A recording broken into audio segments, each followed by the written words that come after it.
Good morning! Today, nandito tayo ngayon sa isang hidden attraction ng Tagaytay dito sa Silang, Cavite. Ito ang Perlas ng Silang. Ito ang kanilang garden. Ayan. Ito ang ating unang gala for 2024. Ayan. So tara, tour ko kayo sa kanilang napakagandang garden para tayong nasa Atok, Benguet. Let's go!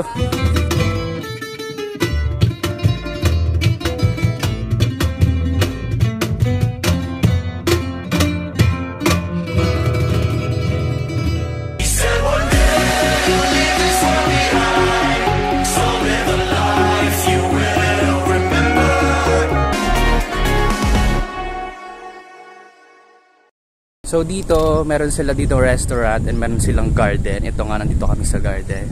Pwedeng pumasok lang kayo sa pinaka-garden nila for the entrance fee of 100 pesos. And you can dine in naman sa kanilang restaurant doon. Yan. Kung nagutom na kayo sa kaka-picture. Yan. Ang ganda rito, guys. Ang daming floras and faunas. Ayan. Alam nyo ba yung floras and faunas? Yan, mga plants and flowers. Diba iba yung klase. So, may enjoy talaga ng mga plantita. May enjoy na mga gustong-gustong mag-picture. And tingnan nyo naman ang get up namin ngayon, no? Kasi malamig ang simoy ng hangin.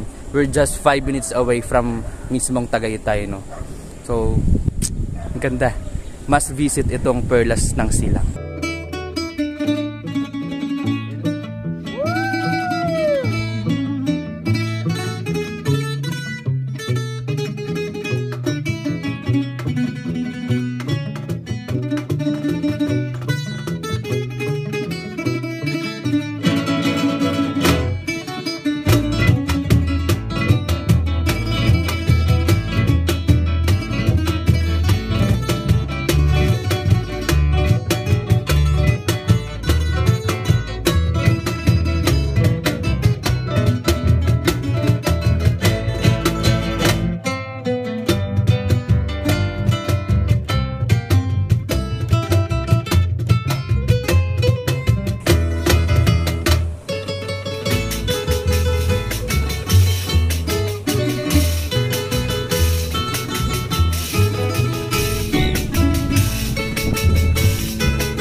So may mga attractions na pwedeng pumunta sa mismong halaman. Meron namang trail.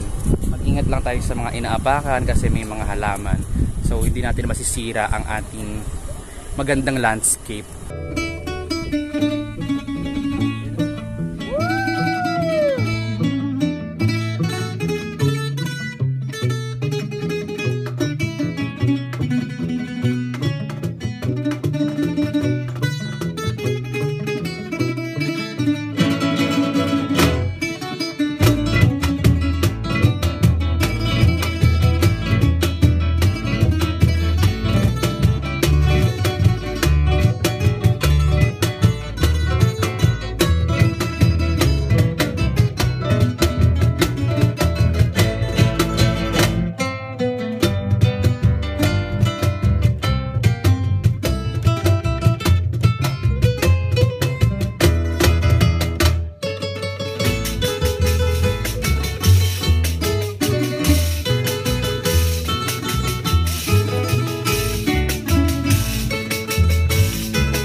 So, magba-birthday si Mama, 60th birthday. Dito kami nag-picture-picture para sa kanyang 60th birthday. Ayan. Kasi birthday niya nasa 4, nagaganapin sa 7. Yan. At ang aming kasama ngayon, naghatid sa amin ngayon, si Ivan. Yan. 30 minutes away from Santa Rosa, Laguna. Nag-tricycle lang kami nito ha. Ganda.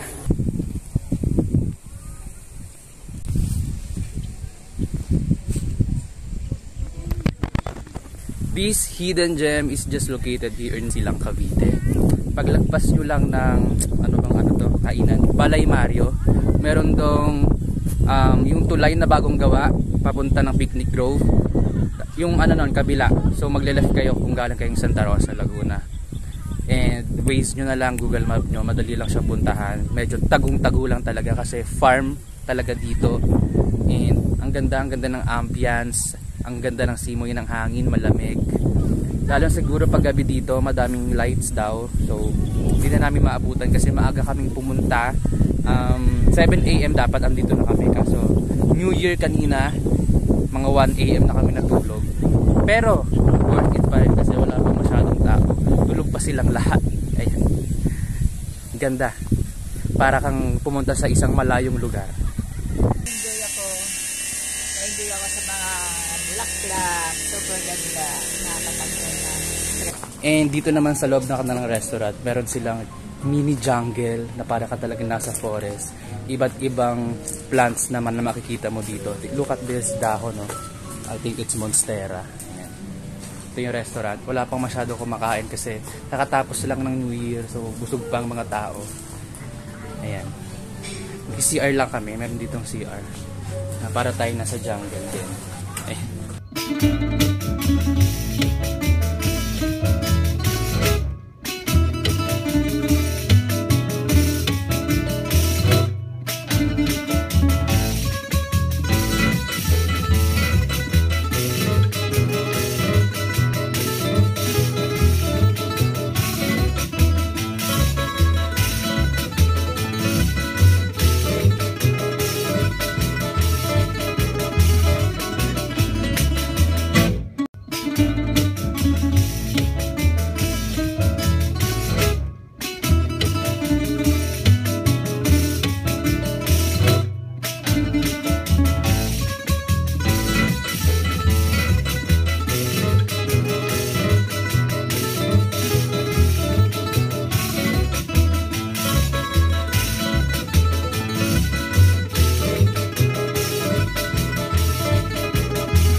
Doon tayo ma.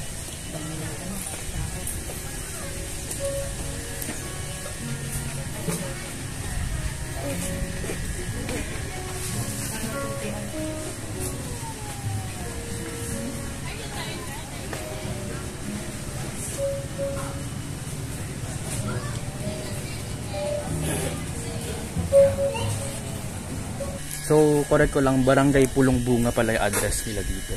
Pero Barangay Ulat yung nadaanan natin kanina.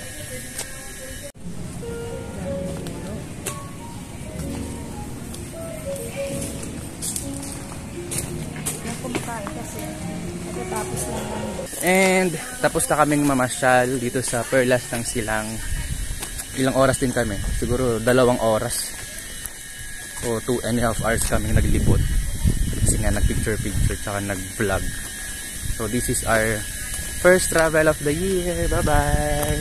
Explore nyo tong flower park and restaurant dito sa Silang Cavite. Malapit sa Tagaytay. Bye-bye! Tawa pa. Tawa pa.